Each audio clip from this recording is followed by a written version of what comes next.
Hey everyone, today I want to take a few minutes to talk to you about the big picture, okay? So we've made it through chapters 1 through 4, and as we've talked about since the very beginning of the class, we know that these chapters all go together to form what we call the basic accounting cycle, okay? It's hard sometimes when we're going through stuff piece by piece to understand how it all fits together.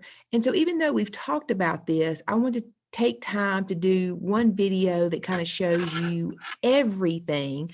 And so therefore you can see and understand and make sure you know how one step leads to another and why all the steps are so important.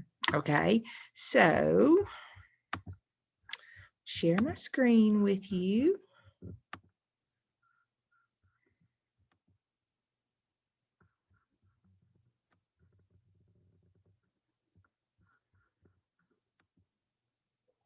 Okay, so the basic accounting cycle, chapters 1 through 4. What was the first thing that we learned how to do? Kind of a combination of chapters 1 and 2 was that we learned how to analyze transactions. We learned our debit and credit rules so that we could then journalize our entries. So here we have just an example of a basic journal. We learned how to make compound entries where we have multiple debits or multiple credits. Remember, you could have 17 debits and 42 credits as long as your debits always add up to equal all of your credits. So for every journal entry, debits and credits are equal. That's very important. So here's just, we prepaid some rent. We bought some equipment on account. We paid on account. These are just some very, very basic journal entries. Now, this posting reference column, this is where we started learning how to post. What is this number? What is the posting reference number in the journal? That's right. It is the account number that we posted to. And in a few minutes, we're going to look at a ledger, but just to refresh your memory, every journal page has a number and every account has a number. So when we post, and posting is just where we basically copy our information from our journal to our ledger, we are going to link those two together with the posting references. So in the journal, the posting reference is the account number that I posted to. So we know by looking at this, cash is account number 11, capital is account number 31. And in the ledger, when we look at it, we know it'll be the page number that the information originated from. When we first do our journal, this posting reference column is blank. We don't write these numbers in until we actually do the posting. Okay. Once we have done our basic journal entries and we have posted them all, then we do what's called our unadjusted trial balance. Remember, it's unadjusted because we have not made our adjusting entries yet. How do we do a trial balance? We look in our ledger and we copy down the last balance for every single account.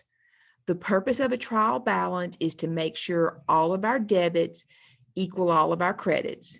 So I listed all my accounts, cash, accounts receivable, etc., all the way down through my last expense. I put the debit balances in one column and the credit balances in another, add them up, make sure they equal. In this case, $56,750 for both columns. Remember, trial balances verify the equality of our debits and credits and help us make sure that we've not made any mistakes. Debits and credits are always equal in a journal entry. Therefore, all the debits in the journal equal all the credits in the journal. We copy that information to the ledger, so therefore debits and credits should equal in the ledger, and therefore debits and credits should equal on our trial balance. Basically, debits and credits should always equal. Okay, so we've journalized our basic entries, we have posted them, and we have done our unadjusted trial balance. We do these steps over and over as many times as our company deems necessary, maybe once a week, maybe once a month, okay, until we get to the end of our accounting period. I always say what? That the last day of our accounting period is like that's right, it's like a brick wall. And when you hit that brick wall, you have to stop. We have to bring all of our accounts up to date, and we have to complete our accounting cycle. Okay, so now we've done our adjusted trial balance and we're hitting our brick wall. So what do we do next? That's right, we're going to do our adjusting entries. Our adjusting entries help to make sure that everything is recorded in the proper accounting period. The matching concept, we've talked about this over and over. It's a crucial part of accounting. We want to make sure that revenues are recorded when they are earned and expenses are recorded when they are incurred, when they happen. By matching these revenues and expenses up together, we make sure that our income statement and our other financials give us an accurate picture of our financial position. And this is huge because remember, that's one of the most important outputs of our accounting system is producing these financial statements to help people inside and outside the company to make decisions about, where we stand. Can we afford to expand? Does the bank think that we're worthy of getting a loan? It could be used for so many different purposes. So we have deferrals and we have accruals, things that we have put off recording or recognizing, and also things that we have just purposefully let accrue or build up. Adjusting entries are not because of mistakes. Remember, they are a planned part of the accounting cycle. So we have our information, we journalize, and we post our adjusting entries. There's not usually that many of them, depending on the size of the company, 5, 6, 7, maybe 10, but normally not too many adjusting entries. So journalize and post. Then what do? That's right. We do another trial balance. And this time we call it an adjusted trial balance because now these are our adjusted numbers. We've made our adjusting entries. We changed this word up here in the title, but a trial balance is a trial balance. We're listing every single account, debit balances, credit balances, making sure they equal. This time our totals are 57,200. We don't use all of our accounts in our adjusting entries. For example, we never use cash in adjusting entry, never. So if we looked back at that unadjusted trial balance and at the adjusted trial balance, the balance of some of our accounts are the same, but some have changed. So once again, we're just verifying our debits and credits. What's next? Now we begin our financial statements. So we're going to do our 3 basic financial statements, our income statement, our statement of owner's equity, and our balance sheet. Remember, we always do them in this order because the answer from each one becomes part of the next one. Our income statement is revenues minus expenses equal net income. Revenues minus expenses equals net income. Net income is just our accounting word for profit. We always want our revenues to be greater than our expenses. Every now and then in the real world and in our little classroom world, we will have what we call a net loss where our expenses are larger than our revenues. that means we lost money. Businesses can't survive if that happens very often. Okay, so that's our income statement. Remember, our answer, net income, 18,300, is going to become part of our statement of owner's equity. Our statement of owner's equity summarizes everything that affected equity during the accounting period. And to refresh your memory, we have 4 things that affect equity, 2 increases and 2 decreases. What are the 2 things that increase owner's equity? That's right, revenues and investments. What are the 2 things that decrease owner's equity? Withdrawals and expenses. Very good. So we're basically summarizing those on this statement of owner's equity. So we take our beginning capital, which if it's a brand new company is 0. And this, if you look at this problem, it was a brand new company. We add any investments. We add our 18,300 net income from the previous slide. We subtract withdrawals. Once we do the math, we end up with our ending capital, in this case, 42,300. Now, think about the big picture here. If I'm doing this for the month ended April 30th, we'll just say 2025, and my ending capital is 42,300, then what will my beginning capital be for my statement of owner's equity for the month ended May 31st, 2025? 42,300. Your ending capital for one accounting period becomes your beginning capital for the next accounting period. So everything in accounting is kind of a continuation, building on each other.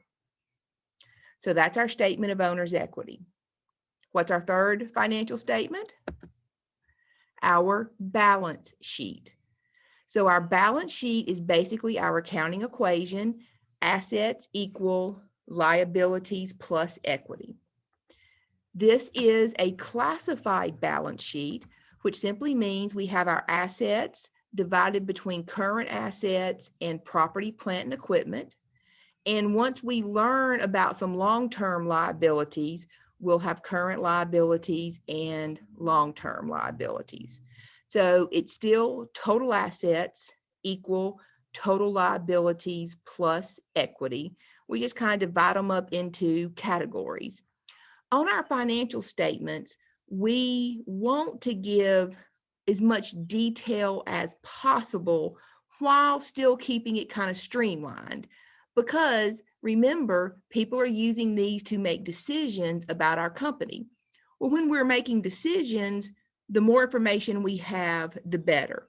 So we don't want to confuse anyone that doesn't understand too much about accounting by giving too much information, but yet the more information we have, the better. One of the ways we provide more information is by dividing these assets up. So someone can easily look at our balance sheet and know, okay, current assets is what I have now, but I expect them to be gone within this current accounting period, or usually a 12-month period. Property, plant, and equipment, okay, these are the things I have that are going to stick around for a while. So just dividing stuff up into categories can be helpful. Remember, on our balance sheet, underneath the owner's equity section, we will always only have one number. And that number in that account will always be capital. And the number will always be the ending capital from our statement of owner's equity. So from the previous slide, we had our ending capital of 42,300. So I'm just copying. Income statement, net income goes on the statement of owner's equity. Statement of owner's equity, ending capital goes on the balance sheet. Okay, so that's kind of how all of our financials fit together. Once we have completed our financial statements, Then it's time for our closing process. So for our closing process, we're going to journalize and post our 2 closing entries. The purpose of our closing entries is to take our temporary accounts and make them have 0 balances so that we start fresh in the new accounting period. Our temporary accounts are what? Revenues, expenses, and withdrawals, or the drawing account. Very good. So to make an account have a 0 balance, you do the opposite of a normal balance. So if fees earned had a $23,450 credit balance, you would debit that because that would be a negative, correct? Expenses normally have debit balances, so to make those balances go away, we credit them. So these numbers are just coming from that, well, you can get them from a couple of places. Your ledger, whatever your current account balances are, you can get them from your adjusted trial balance.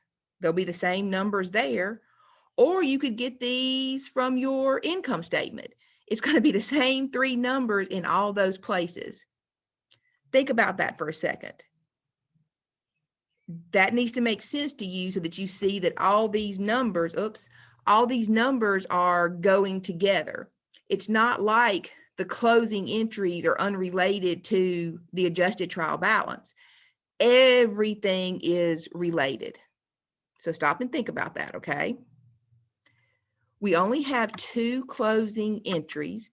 We close our revenues and our expenses, and we credit capital for the difference, which is going to be our net income. Remember that 18,300? That number should sound familiar. That was our net income. It makes sense. What's the difference between revenues and expenses? Net income. By crediting capital for the amount of net income, then I am increasing capital by the amount of our profit. That should sound familiar. Ever since chapter 1, when we learned the statement of owner's equity, we have talked about how we increase capital by the amount of net income. But think about it. We never made a journal entry. We wrote it on the statement of owner's equity, but we never made an entry. And the only way to truly change an account balance is to make a journal entry and post it.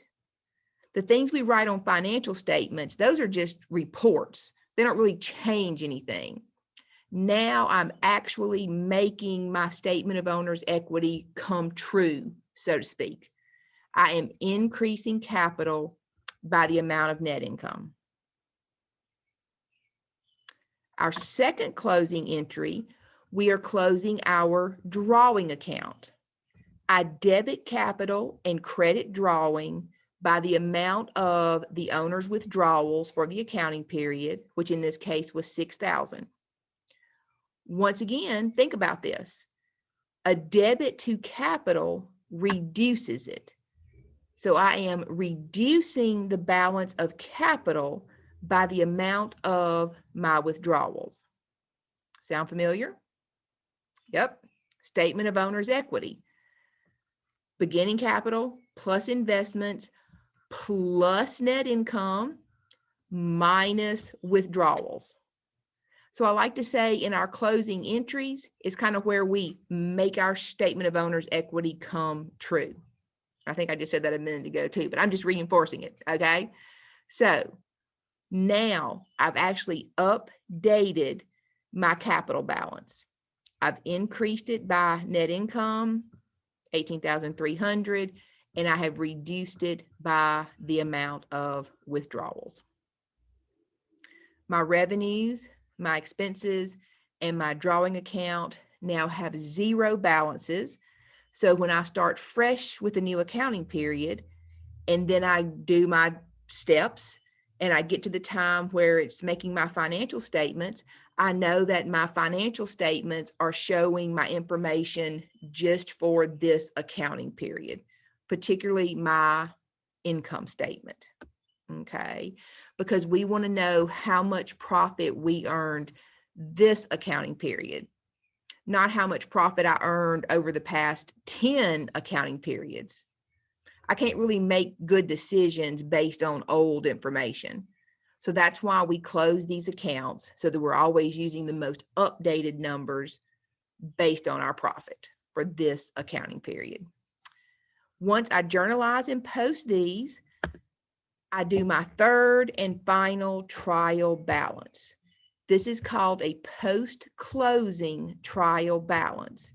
Post, where's my English majors? Post means what? After.